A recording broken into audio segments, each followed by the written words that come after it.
एक साल में पलायन बंद कैसे होगा? ये तो स्वाभाविक बात है, जब 10, 12, 15 हजार के रोजगार होगी तो पलायन लोग ना करी। कुल 50 लाख से ज्यादा लोग, 50 लाख से ज्यादा युवा जो है वो बाहर गया है मजदूरी करने। जो लोग बाहर गया है मजदूरी करने वो औसतन 12 से 15 हजार रुपया कमाता है और खर्चा के बाद घरे 6 से 8 हजार रुपया भेजता है। तो अगर 10-12 हजार रुपया के रोजी रोजगार का व्यवस्था बिहार में हो जाए तो कोई आदमी उसमें जाना नहीं चाहेगा। तो ये व्यवस्था कैसे होगा? तो हम लोग जन सुराज में कहते हैं कि रोजगार मिलने का क्या उपाय है। बिहार में आदमी बुझेला कि सरकारी नौकरी होई, कितना आदमी आके पूर्वक कहते कि हम 10 लाख नौकरी दे दे, लड़का वही में अजुराइल बाड़न की सरकारी नौकरी से बेरोजगारी दूर हुई। तो वह एगो आंकड़ा याद रखी कि पिछला 78 साल में बिहार में जितना आदमी सरकारी नौकरी आज कर रहा बाड़न, चपरासी से लेकर मुख्य सचिव तक, संविदा कर्मी को भी जोड़ लीजिए, सबका संख्या गिनिएगा तो 23.25 लाख आदमी को सरकारी नौकरी है। 23.25 लाख आदमी को सरकारी नौकरी मिला है 78 साल में, मतलब 1.97%, करीब करीब 2% आदमी को सरकारी नौकरी है। तो किसी भी हालत में सरकारी नौकरी से तो सबको रोजगार नहीं मिल सकता है। कुछ आदमी कहता है कि भैया फैक्ट्री लग जाए तो उसे रोजगार मिल जाए, नहीं मिलेगा। क्यों नहीं मिलेगा? क्योंकि पूरा जो अर्थव्यवस्था बा, में तनी मनी भी इकोनॉमिक्स समझत हुई, अर्थशास्त्र अगर समझते हैं आप, तो जो पूरा जो अर्थव्यवस्था है इसका 3 पिलर है। खेती है, फैक्ट्री है और तीसरा है जिसको कहते हैं सर्विस सेक्टर। होटल बा, अस्पताल बा, स्कूल बा, रेस्टोरेंट बा, गाड़ी बा, जितना चीज कंजम्पशन जो आप खा पी रहे हैं, करीब करीब खेती और फैक्ट्री अगर दोनों मिला दीजिएगा तो 35% होता है। 65% है सर्विस सेक्टर।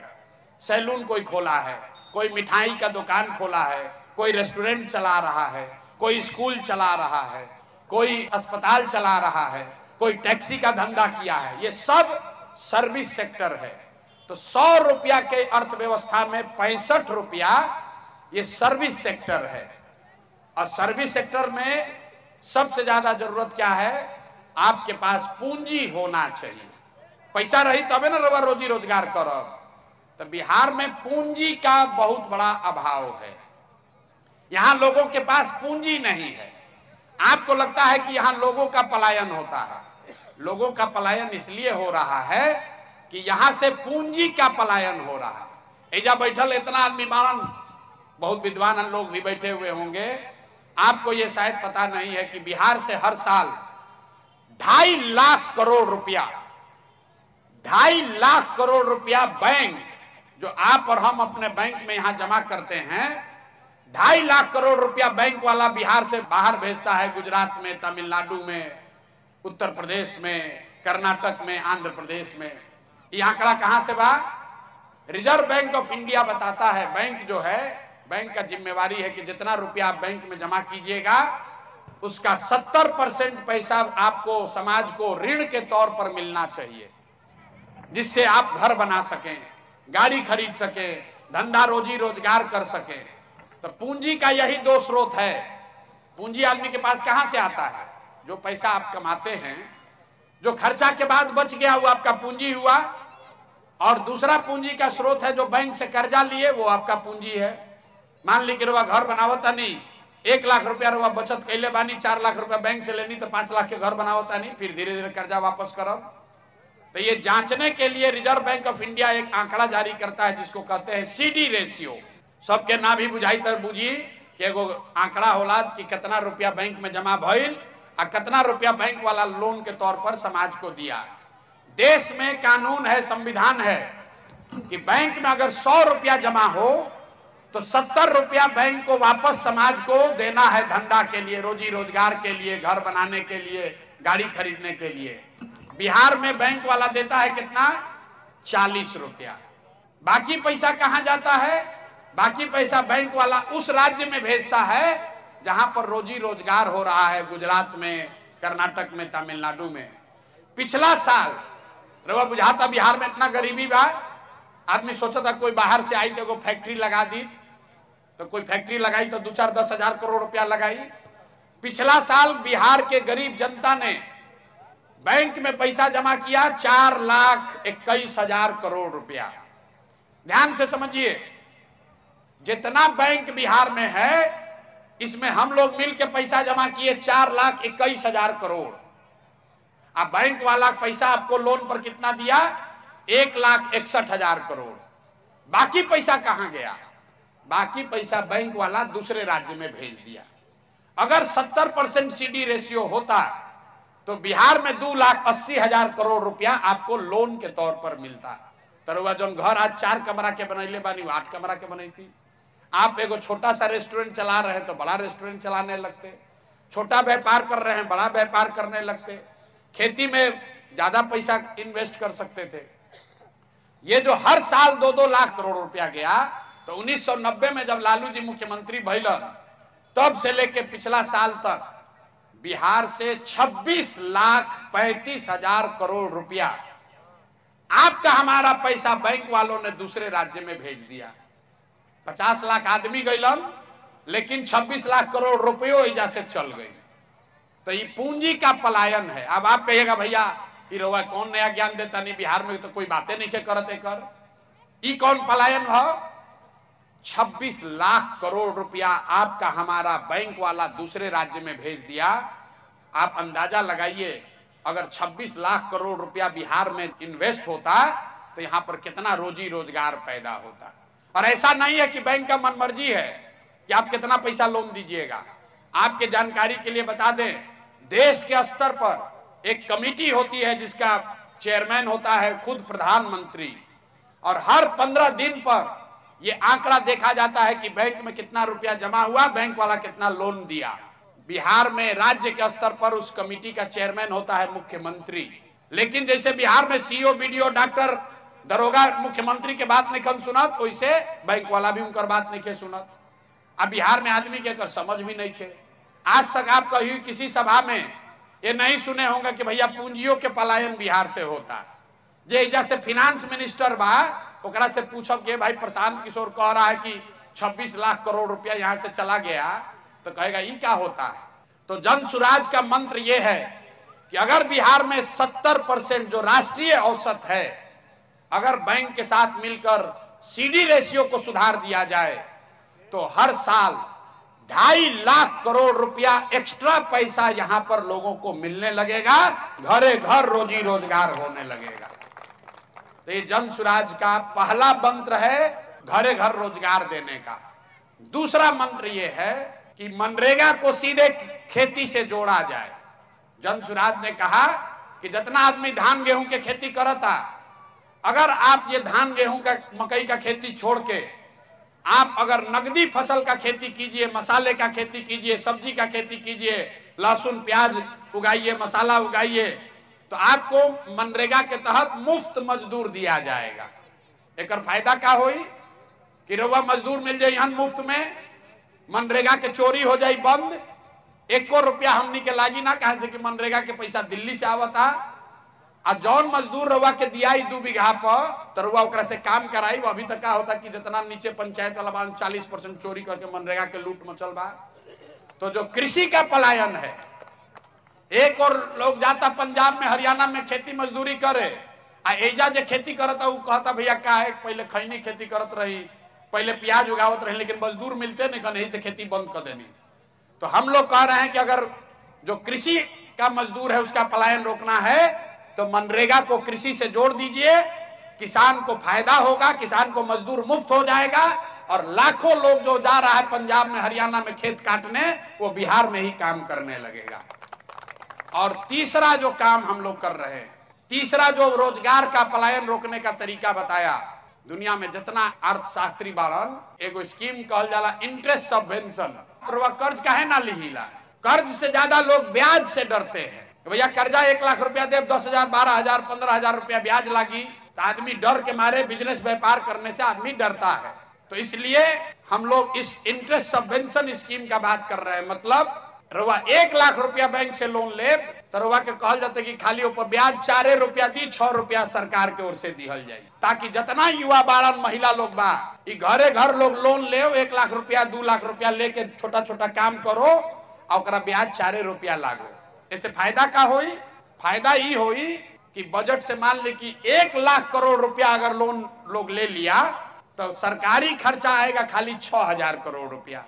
कहें से कि 4000 करोड़ रुपया रउआ दे ब्याज और 6000 करोड़ रुपया सरकार दी और में 1 लाख करोड़ रुपया घरे घर बट जाई। 1 लाख करोड़ तो घरे घर आदमी कोई गाय खरीदी, कोई मुर्गी फार्म खोली, कोई दुकान खोली, कोई यूट्यूब बना ली, कोई टैक्सी कर ली।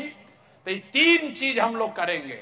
पहला चीज, बिहार में 2.5 लाख करोड़ रुपया जो बैंक से पैसा बाहर जा रहा है उसको रोकने का स्कीम है। 3 महीना के अंदर उसको रोक दिया जाएगा। जे बैंक जिनका बिजनेस करे के बाद उसको पैसा लोन यहीं देना है, लोन नहीं देगा ब्रांच उसका बंद करेंगे, बाहर जाओ भाई।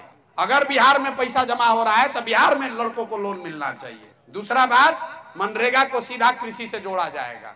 और तीसरी बात, जितना महिला युवा है जो कर्ज लेकर बिजनेस व्यापार करना चाहता है उसको खाली 4 रुपया ब्याज पर लोन मिले, ताकि सब आदमी घरे घर रोजी रोजगार कर। तो ये 3 रास्ता है मेरे भाई। पूंजी की उपलब्धता सबसे ज्यादा जरूरी है। एक रवा बोल चाल के भाषा में कर उदाहरण समझी। मान ली कि रवा बाल काटे आवता, रवा मन भइल कि एक माह में जाके एगो भैया हम सैलून खोली, रवा बिजुन 20,000 रुपया बा, रवा एक माह गईनी तो पता चलल कि दुकान सैलून खोले में 1 लाख रुपया खर्चा हुई, तो रवा बिजुन तो 20,000 रुपया बा। रवा बैंक के पास गई, नहीं भैया हमरा के लोन दी 70,000, हम सैलून खोले चाहता नहीं, बैंक वाला बिहार में लोन नहीं देता है। तो 20,000 रुपया का क्या होगा? वो आदमी यहाँ से 2,000 रुपया का टिकट कटाएगा, जाएगा बॉम्बे, 5,000 रुपया खोली वाले को देगा एडवांस, धारावी में कहीं स्लम में जाकर रहने के लिए। 2-3 हजार रुपया खर्चा करी बेचारा, हो जाके कोनो दलाल उलाल के पकड़ के कहीं फैक्ट्री में, कहीं सैलून में नौकरी लागी। तो जो 20,000 बचाया था वो भी खर्चा हो गया।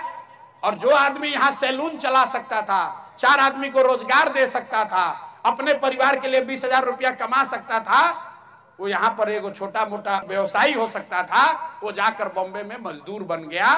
अगर उसको पूंजी यहीं उपलब्ध हो जाता तो यहाँ पर सैलून खोलता, 4 आदमी को रोजगार देता और अपना परिवार भी चलाता। तो इसीलिए हम लोग कह रहे हैं कि जिसका बच्चा 15 साल से कम उम्र का है उसको पहले पढ़ाया जाए, आ जेकर उम्र 15 साल से 50 साल बा ओकरा हाथ में पहले पूंजी दिहल जाओ। बिहार के लड़कन के पास वो ताकत बा, हमने के रोजी रोजगार अपने आप करे लागल जाई, पैसा हमने के चाहिए। गुजरात में सबसे पहले पैसा कब हुआ? जब अमूल के रवा नाम सुन ले बानी, ऑपरेशन फ्लड के तहत गुजरात के घर घर में विश्व बैंक से पैसा लाकर महिलाओं को 2-2 लाख 1-1 लाख रुपया दिया गया। लोगों ने गाय भैंस खरीदा और कोऑपरेटिव से दूध जब बिकना शुरू हुआ, घरे घर 500,000 रुपया नगद पैसा आने लगा। वहां से गुजरात की तरक्की शुरू हुई है। अब बिहार में दुर्दशा का बा? 2 भैंस खरीदे के बाद कोई के तो पैसा नहीं थे, कहां से खरीदेगा गरीब आदमी? किसी से जाकर पूछिए, कहता भैया कै गो, हम रास्ता चलते हैं पैदल, पूछते हैं कै गो मवेशी है, तो कहता भैया 1 भैंस बिया। एक से पहले क्या कहता भैया बाबूजी के भी 1 भैंस रहे, अभी हमरो भी 1 भैंस बिया। वो बढ़ा नहीं सका है क्योंकि उसके पास पूंजी नहीं है। तो पूंजी की उपलब्धता, जिस दिन पूंजी यहाँ उपलब्ध होगा उस दिन बुद्धि का पलायन रुक जाएगा, और जब पूंजी और बुद्धि का पलायन रुकेगा तो श्रम का पलायन अपने आप रुक जाएगा। उसके लिए कोई अलग से प्रयास करने की जरूरत नहीं है। आपको समझने की जरूरत है कि जो आके कहता है नौकरी दे देंगे, इससे बड़ा झूठ कोई हो नहीं सकता है। खाली बिहार में ना, देश में भी सिर्फ 3% आदमी को ही सरकारी नौकरी है। इसको समझिए, क्योंकि आरक्षण के लड़ाई में पूरा समाज पड़ा हुआ है। आप समझ रहे हैं भैया हमको आरक्षण मिले कि इनको आरक्षण मिले? हम कहते हैं भाई एक बार को 100% आरक्षण ले लो, तब वो तो 3% आदमी को ना आरक्षण मिलेगा, 97% आदमी को तो कभी ना मिलिए नहीं सकता है। दूसरा बात देखिए, कितना ये गरीब आदमी को ये पिछड़ा वंचित का राजनीति करने वाला कितना धोखा देता है। अभी जातीय जनगणना हुआ, 500 करोड़ रुपया लगा के जातीय जनगणना हुआ, और जो रिपोर्ट आया उसको पढ़ा भी नहीं। रिपोर्ट में लिखा हुआ है कि आज भी बिहार में सिर्फ 3% दलित समाज के लोग 12वीं क्लास पास करते हैं। 5% से कम अति पिछड़ा समाज का आदमी 12वीं पास किया है। और 7% से कम मुस्लिम समाज के बच्चे 12वीं पास कर रहे हैं। तो जब आपका लड़का 12वीं पास नहीं करेगा तो आरक्षण कहां से लीजिएगा? इसीलिए आप देख रहे हैं कि आरक्षण लागू है, लेकिन कोई अति पिछड़ा, कोई दलित, कोई मुस्लिम के घर में उसका लाभ नहीं मिला है। जब 12वीं पास नहीं करेगा तो नौकरी में आरक्षण कैसे लेगा? तो इसलिए जरूरी है कि पहले शिक्षा हो और लोगों के हाथ में पूंजी हो, तब सुधार होगा। दूसरा कोई उपाय नहीं है। जब तक हम लोग सरस्वती की कृपा नहीं होगी हम लोगों पर, तब तक लक्ष्मी का वास नहीं हो सकता है। गरीबी से निकलने का 3 गो रास्ता है। या तो आपके पास पढ़ाई हो, या आपके पास जमीन हो, और दोनों नहीं है तो आपके पास पैसा पूंजी हो। आप गांव में देख लीजिए, जो पढ़ लिख के नौकरी कर रहा है उसका दशा ठीक है। जिसके बाप दादा के पास 5-10 बीघा जमीन भी बाप दादा का है, वो भी अपना जीवन चला रहा है। और जिसके पास दोनों नहीं है, खाद के दुकान बा, मिठाई के दुकान बा, ओकरो जीवन चल रहा बा। लेकिन गांव में 100 में 60-70 आदमी ऐसा है, ज्यादातर गांव में, जिसके पास ये तीनों में तीनों चीज नहीं है। उसके पास बच्चे के पास पढ़ने का उपाय नहीं है, जमीन है ये नहीं है, और रोजी रोजगार करने के लिए पूंजी है ये नहीं, तो कैसे उसका गरीबी खत्म होगा? जिसको वोट देना है दे दीजिए, नहीं सुधर सकता है। चाहे सड़क बन जाओ कि बिजली आ जाओ, आदमी ये कहते हैं भैया नली गली बनवा दी। अरे भैया, इससे गरीबी नहीं खत्म होगा। गरीबी खत्म तब होगा जब यहां लोगों के पढ़ने की व्यवस्था हो, जब आपके पास जमीन हो। बिहार में भूमिहीनों की संख्या 60% है, मतलब 100 में 60 आदमी ऐसा है जिसके पास एक धूर जमीन नहीं है। देश में 100 में 38 आदमी ऐसा है जिसके पास जमीन नहीं है। अब बिहार में 100 में 60 आदमी के पास जमीन है ये नहीं है, तो खेती करेगा कैसे? यहाँ खेती क्या करता? जो मजदूर है, आपसे खेत बटाई पर लेता है और वो मजदूरी करता है, वो किसान नहीं है, वो तो मजदूरी कर रहा है। तो जब तक बिहार के समाज में शिक्षा नहीं होगी, लोगों के पास जमीन नहीं होगा, और घर घर रोजी रोजगार करने के लिए पैसा पूंजी नहीं होगा, तब तक यहां से गरीबी खत्म नहीं हो सकता है। तो जन सुराज का सीधा संकल्प है कि यही 3 गो काम करना है। बाकी चीज जब होई तब होई, लेकिन सबसे पहले लइकन के शिक्षा के व्यवस्था कईल जरूरी बा। और ओकरा खातिर हमने क्या कहता नहीं, जब शिक्षा सुधारे खातिर कि साल भर के अंदर जब स्कूल सुधरी तब सुधरी। जितना गरीब आदमी है उसको हम लोग कह रहे हैं कि आप अपने बच्चा को प्राइवेट स्कूल में भेजिए, उसका फीस सरकार भरेगी। कितना आदमी कहता कि भैया इतना पैसा कहां से आई? सरकारी स्कूल में ज्यादा पैसा लगता है। सरकार का शिक्षा बजट है 60,000 करोड़ रुपया। जो मुफ्त शिक्षा की आप बात कर रहे हैं, ये मुफ्त नहीं है, वो सरकार के लिए ज्यादा महंगा है। प्राइवेट शिक्षा उससे सस्ती है। हम ये नहीं कह रहे कि सरकारी स्कूल बंद किया जाए, हम ये कह रहे हैं कि जब तक सरकारी स्कूल अगले 5 वर्ष में सुधारा नहीं जाए, तब तक कोई गरीब का बच्चा घर ना बैठे। इसके लिए उसको सुविधा दिया जाए कि वो प्राइवेट स्कूल में भी जाकर पढ़ सकता है, उसका फीस सरकार की ओर से दिया जाएगा। ये व्यवस्था अमेरिका में लागू है, ये व्यवस्था दुनिया के कई देश में लागू है। जब आपका बच्चा पैदा होता है अमेरिका में, सरकार आपको वाउचर देती है। आपको तय करना है कि इसको सरकारी विद्यालय में पढ़ावे के बाद कि प्राइवेट में पढ़ावे के बाद। सरकार कहती है भैया प्राइवेट में पढ़ाओगे तो उसका पैसा ले लो, और नहीं तो सरकारी में पढ़ाना है तो तुम सरकारी में पढ़ा लो। सरकारी चीज मुफ्त नहीं है, सरकार को तो पैसा लगना ही है। तो इसलिए हम लोग कह रहे हैं कि शिक्षा सुधारना है तो यहाँ पर गरीब आदमी को प्राइवेट स्कूल में भी पढ़ने का अवसर दिया जाए, तभी सरकारी स्कूल और प्राइवेट में कंपटीशन होगा, तो शिक्षा का स्थिति सुधरेगा। कई आदमी कहता है कि भैया खिचड़ी बटाता है से स्कूल खराब हो गई। ये गलत बात है। अगर खिचड़ी बटने से स्कूल खराब होता तो 8वां क्लास के ऊपर तक किसी क्लास में खिचड़ी नहीं बट रहा है, वहां पर पढ़ाई क्यों नहीं हो रहा है? कुछ आदमी कहता है भैया स्कूल है टीचर बड़ा खराब आ गए, बड़ा सा नियोजित शिक्षक एकनी के कुछ बुझाते नहीं के से खराब हो गई। तो आप बताइए कि अगर नियोजित शिक्षक से शिक्षा खराब हुआ है तो पटना साइंस कॉलेज और पटना कॉलेज में पढ़ाई काहे नहीं हो रहा है? वहां तो नियोजित शिक्षक नहीं है, वहां तो खिचड़ी नहीं बट रहा है। ये शिक्षा का दुर्दशा इसलिए हुआ है कि समाज और सरकार दोनों के प्राथमिकता में शिक्षा है ही नहीं। आप भी जो है इसकी चिंता नहीं कर रहे हैं कि स्कूल में पढ़ाई हो रहा है कि नहीं हो रहा है। आदमी जाके कहता है हेडमास्टर से कि भैया हमारा साइकिलवा वाला पैसा आयल कि ना आयल, पोशाक के पैसा मिलल कि ना मिलल, आज खिचड़ी बढ़िया मिलल है कि ना मिलल है। एजा अभी नाच एगो आ जाए ऑर्केस्ट्रा, पूरा पंचायत के आदमी जुट जाइए, लेकिन एजा स्कूल में अगर गणित के पढ़ाई नहीं के हो तो कोई के चिंता नहीं है।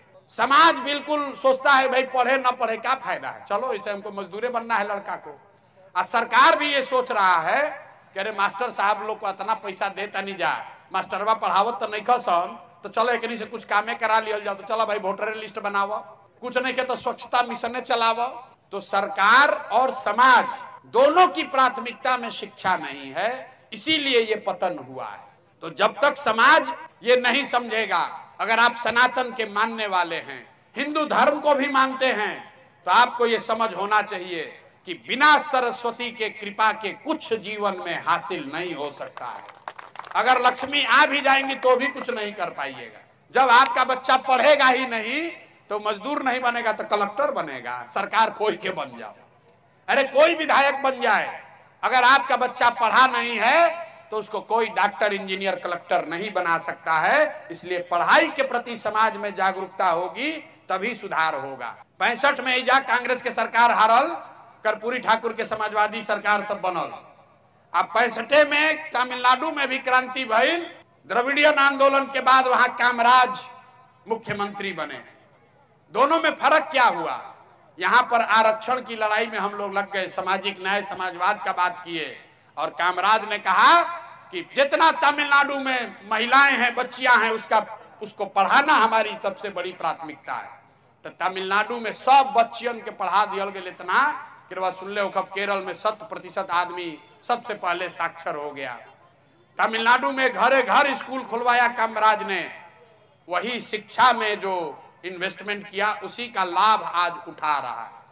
नेहरू जी ने उनको पत्र लिखा, अरे भाई जौन पैसा भेज रहे तुम सब खाली स्कूलें बनाने में खर्चा कर रहे हो, तो कहा कि भैया हमको सस्पेंड कर दीजिए, हमको बर्खास्त कर दीजिए, लेकिन सबसे पहले अपने बच्चों के पढ़ने का व्यवस्था करेंगे तभी दूसरा स्कीम चालू करेंगे। ये कामराज ने शुरू किया था। बिहार में वो हम लोग पढ़ाए नहीं बच्चों को, इसीलिए इस दुर्दशा में हम लोग पड़े हैं। तो हम लोग को ये ज्ञान की भूमि रही है, जब तक हम लोग सरस्वती की उपासना नहीं करेंगे, बच्चों को पढ़ाएंगे नहीं, तब तक हम लोग का कल्याण होने वाला नहीं है। तो जन सुराज की यही सोच है कि 15 साल से कम उम्र के बच्चों को बढ़िया से बढ़िया पढ़ाया जाए, 15 साल से ज्यादा उम्र के लोगों के हाथ में पूंजी दिया जाए, और 60 वर्ष से ज्यादा उम्र के हो गई, अब ना पढ़ सकेला ना रोजगार कर सकेला, ओकरा खातिर हमने कहते हैं कि भाई 2000 रुपया एकरा के महीना जरूर दियाओ, ताकि वो आदमी शांति से अच्छा से जी खा सको।